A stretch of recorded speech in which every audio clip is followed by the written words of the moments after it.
Hello everyone, welcome to the Lean Yak. This is the second take of this video because last time I spoke too quickly, so you could not tell what I was saying.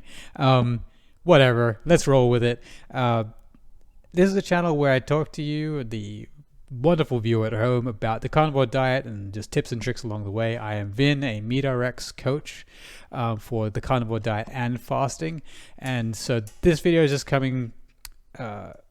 The topic was raised because of a recent coaching session I had where I had to kind of figure out in a couple quick dot points everything you need to know about salt on low carb and carnivore diets. And I wanted to put that all in one space in this video just so for you at home and also to link to my clients in the future to help them out. So how much salt do you need on the carnivore diet?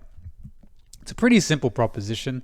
For normal people, the various organizations like World Health Organization, etc., all say pretty much the same thing, which is 1 teaspoon a day. That is based on the normal way of eating. And when you're eating lots of carbohydrates, you actually retain more liquid and salt. And so for them, yeah, that makes sense. But for carnivores and for ketoers and fasters, especially if you're having like no carbohydrates because you're not eating anything, you actually need more salt because your body flushes more liquids and with that electrolytes every day. So long story short, you need more salt than what's recommended. So if you're used to having 1 teaspoon a day or less, prepare to upregulate that. So how much do you need? Well, I pretty much say 2 to 3 is a good starting point. 2 to 3 teaspoons is a good starting point, then just go up from there as required.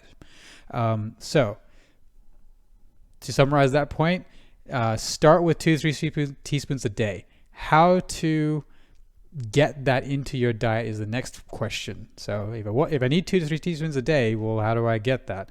Do I put it in salt water? Well, you can if you want to, and look up snake juice from the snake diet wizard, Cole Robinson, if you want to figure out a good way to add salt by just putting in water and drinking that. But the way I'd usually start for any carnivore is start by just salting things to taste.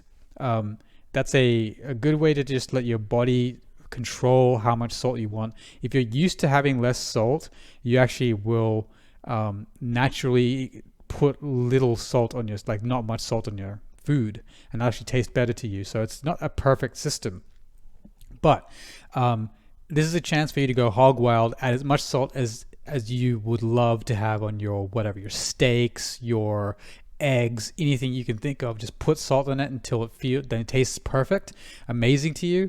Just start there, and hopefully that will get you to your 2 to 3 teaspoons or above. If that doesn't work, then we get into the fine tuning, and that's the beautiful thing about this particular topic, is because you can pretty much just listen to your body going forward. So start with salting to your taste. Then what happens is, if you feel fatigued, if you feel any form of just tiredness through the day, sleepiness we're not used to having, being sleepy, etc., just in general, just low energy, that's a sign that you actually need more salt. So it's pretty simple. Salt to taste. Add more salt if you ever feel fatigued or low energy. From there is a couple more things to consider when we're down this fine-tuning rabbit hole. So you start with just table salt, Himalayan sea salt, etc. If you continue to feel low energy, even though you're adding table salt, the next thing to do is to add potassium. So that is frequently found in what's called a no salt or light salt, which is like a mix of normal salt and potassium salt. So that you just pretty much get no salt and add it to your normal rotation by that point of Himalayan sea salt or normal table salt. So start with just salty to taste. Keep adding more salt as you get acclimatized to it. At some point, if you still feel low energy, start adding potassium. Now, the next thing is a little bit of a sidetrack from there. That's your salt. So 2 to 3 teaspoons a day, sodium, potassium. Something very similar, which is also an electrolyte, is magnesium. And this also came up in a recent coaching session. If you feel cramping or your muscles feel like they just don't work right for some reason, like if you're used to running and your legs just aren't responding how they used to, being a bit slower is normal if you're switching diets of any kind, but if you just feel like your actual muscles aren't responding right, that's usually a sign that you have a magnesium problem.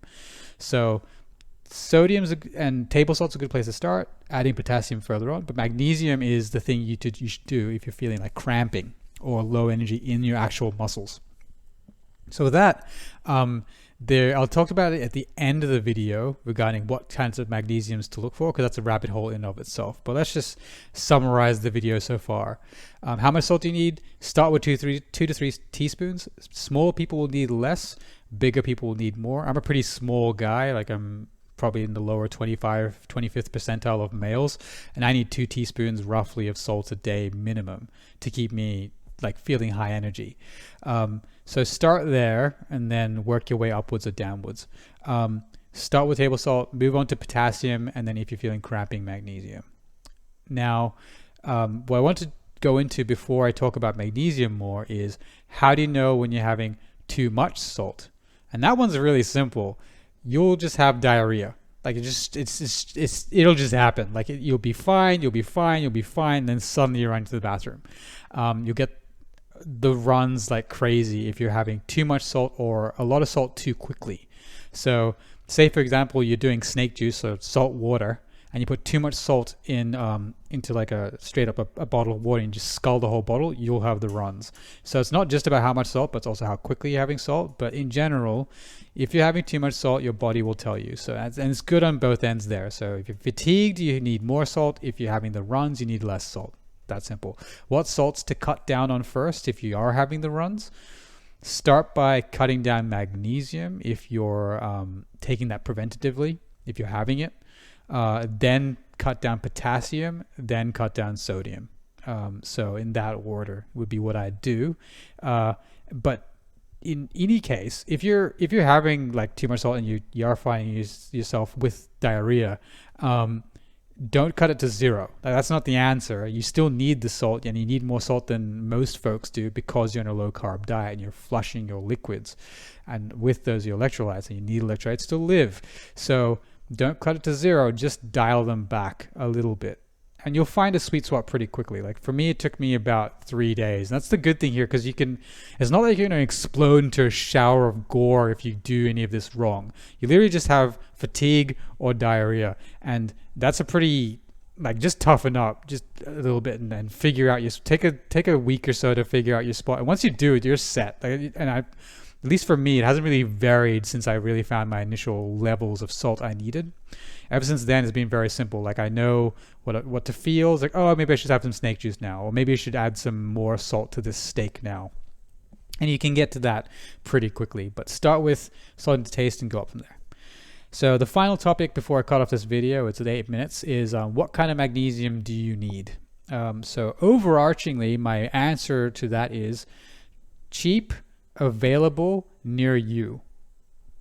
Because there's magnesium is a whole thing, and there's different kinds of magnesium. When you go into the store, there'll be a million different brands, and they'll all have their own thing. I prefer going to your local store, one, because I like supporting local businesses, but also because if you're ordering it off Amazon, you'll get it cheaper and it'll get to you. But what happens when you wake up in the middle of the night with cramps? Because again, like the only time you really know you're low on magnesium is when you're cramping. So what you'd want there is to be able to go to your local store, your 24-hour chemist, and be able to pick up a bottle you know is good because you've happened to run out, you forgot to replenish or whatever. Like you want that ability. So I would generally go for your local store. Now, as to what type of magnesium you want, when you look at the back of the bottle, it'll actually say what kind of magnesium is in it. The only one I'd really avoid is magnesium oxide because it doesn't absorb very well. And that usually is some of the cheapest and also probably like the most alluring because it'll have the biggest numbers on it. It'll like 4,000 milligrams of magnesium oxide. That's all great and all, but oxide's not the best. It just isn't that bioavailable. So what I'd go for instead is, I wrote it down here. Magnesium glycinate is the top tier in my opinion. That's what I use. It's one of the biggest active ingredients in my magnesium when I shopped around in my local store. Followed by magnesium malate. which I can't find near my house anymore, but I used to be when I was in a different place, and magnesium citrate. So we pick up the bottle, look at the back. If it says magnesium glycinate, malate, or citrate, and that's the biggest numbers on your little bottle, that's probably a good quality magnesium, and then just go for price. Don't bankrupt yourself with magnesium. That is not a good effect. Spend that money on good steak instead. But as long as it's affordable, like within your budget, and you can get it locally, and you can get it at easy turnaround, quick demand, that's the magnesium I go for. So with that, let's just summarize this video. How much salt do you need? More than normal. 2 to 3 teaspoons a day is a good starting point. Start with just adding salt to taste. Then if you feel low energy, add more salt. If you still feel low energy, add more potassium salt, which is also known as no salt, or light salt, which is a mix of salt and potassium salt. If you ever get muscle cramping, or the feeling that your muscles aren't quite responding right, that's probably a sign of low magnesium, which is the third kind of electrolyte you kind of really need to supplement potentially. And for that, just go to the local store and pick up some magnesium. How do you know you've had too much salt? You'll get the runs.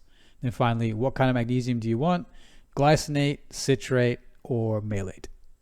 So that's the video. Thank you for showing up today at the Lean Yak. Hope that helped, and see you next time.